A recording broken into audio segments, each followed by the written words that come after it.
والارض وضعها للانام، اور اسی نے زمین کو پیدا کیا مخلوق کے لیے، یعنی جو یہ الانام کہتے ہیں نا، یہ مویشیوں کو، یعنی زمین کو اللہ تعالیٰ نے اس قابل بنایا کہ ان کی خوراک وہاں پہ رکھتی ہے. اور یہ ظاہر ہے کہ یہ مویشی کس لیے اللہ نے پیدا کیے ہیں؟ انسانوں کے لیے. کائنات کی ہر چیز اللہ نے انسان کے لیے پیدا کی ہے اور انسان کو اپنے لیے پیدا کیا. آپ دیکھ لیں جو چیزیں جس کام کے لیے پیدا ہوئی ہیں نا، وہ کام کر رہی ہیں. آج تک کبھی ایسا نہیں ہوا کہ آگ نے جلانے سے انکار کر دیا ہو، کہ آپ کبھی ماچس جلا رہے ہو اور آگ کے جی آج میرا موڈ ہی نہیں جلنے کا. یہ ایسے محکم قوانین ہیں، وہ چینج نہیں ہوتے. یا آپ پانی پئیں اور پانی کے کہ جی آج تو تم مجھے پی لو لیکن میں تمہاری پیاس نہیں بجھاؤں گا. پانی کی کیا اوقات ہے؟ پیاس بجھائے گا. اگر یعنی سمندر کا پانی ہڑتال کر دے ایک ہفتے کے لیے کہ میں کوئی بحری جہاز نہیں اپنے اوپر چلنے دوں گا، یا ہوائیں انکار کر دیں کہ کوئی ہوائی جہاز نہیں اڑ سکتا، نہیں، وہ اپنے فزیکل فینومینا کے پابند ہیں جو اللہ تعالیٰ نے ان کو بنا دیا ہے. یہ سب کچھ اللہ تعالیٰ نے کیا ہے انسان کے لیے، اور انسان کو کہا کہ تجھے میں نے اپنے لیے بنایا. وما خلقت الجن والانس الا لیعبدون. جنوں اور انسانوں کو نہیں پیدا کیا مگر فقط اس لیے کہ وہ میری عبادت کریں. تو یہ زمین کے اوپر سارا معاملات مویشیوں کے لیے کیا کیا. فیہا فاکہۃ والنخل ذات الاکمام، اور اس میں کئی ایک پھل ہیں اور کھجوریں ہیں غلافوں میں لپٹی ہوئی. اللہ تعالیٰ نے یعنی کھیتیاں بھی اگائی ہیں، یہ پھل بھی پیدا کیے ہیں انسانوں کے لیے اور چوپایوں کے لیے. چوپائے بھی اس سے خوراک حاصل کرتے ہیں، اور پھر الٹیمیٹلی اگر وہ خوراک نہ ہو تو اس زمین پہ زندگی تو نہیں رہ سکتی. چوپایوں کو جو ہم کھا رہے ہیں تو وہ چوپائے کس خوراک سے موٹے تازہ ہوئے ہیں؟ زمین کی خوراک سے. اور غلافوں میں لپٹی ہوئی کھجوریں.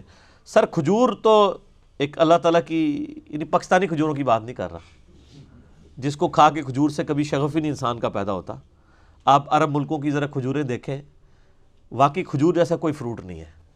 کوئی دنیا کا فروٹ کھجور کا مقابلہ نہیں کرتا، نہ صحت کے اعتبار سے، نہ ٹیسٹ کے اعتبار سے، نہ جو اس کے اندر کیلوریز موجود ہیں اس کے اعتبار سے.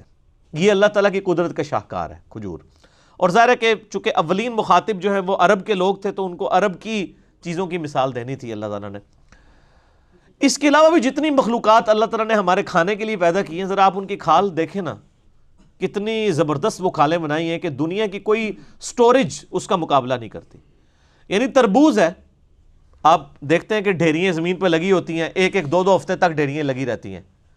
آپ اس میں سے ایک تربوز نکالیں، بس اس کو کاٹ دیں، کاٹ کے دو ٹکڑے کر کے وہاں پہ رکھ دیں، کتنی دیر تک وہ نکالے گا تربوز؟ ایک دن بھی نہیں نکالے گا. لیکن جب تک وہ اپنے غلاف کے اندر بند تھا، دو دو تین تین ہفتے بھی نکال دے گا. باہر ہی پڑا ہوتا ہے، فریج میں تو نہیں رکھا ہوتا. جیسے ہی غلاف اتارتے ہیں فریج میں رکھنا پڑ جاتا ہے. کیلا تو آپ روزانہ پریکٹس کر سکتے ہیں، کیلا اور سیب، جیسے ہی اس کا چھلکا اتارتے ہیں کالا ہو جاتا ہے، کھانے کے قابل نہیں رہتا. اس حوالے سے کہ جو مطلب زیادہ وہمی مزاج ہے، یا کیلے جو ہیں وہ تھوڑی دیر بعد اس کی حالت ہی ایسی بدل جاتی ہے، لیکن وہ کھال کے اندر رہتے ہیں، محفوظ رہتے ہیں. تو یہ کھال جو ہے سر، یہ تو بہت بڑا معجزہ ہے اللہ کا.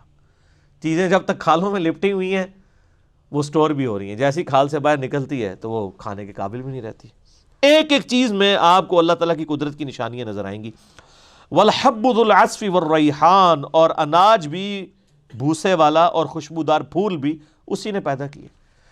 زمین میں اناج صرف انسانوں کے لیے نہیں نکل رہا گندم کی شکل میں، جانوروں کے لیے بھی نکل رہا ہے.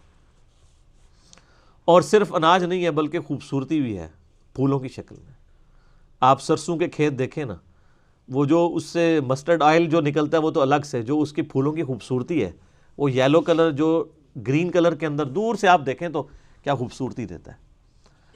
اور جتنے پھلدار درخت ہیں آپ دیکھیں، یہ پھول ہی ہیں جن سے وہ پھل بنتے ہیں. پہلے پھول لگتے ہیں اس کے اوپر،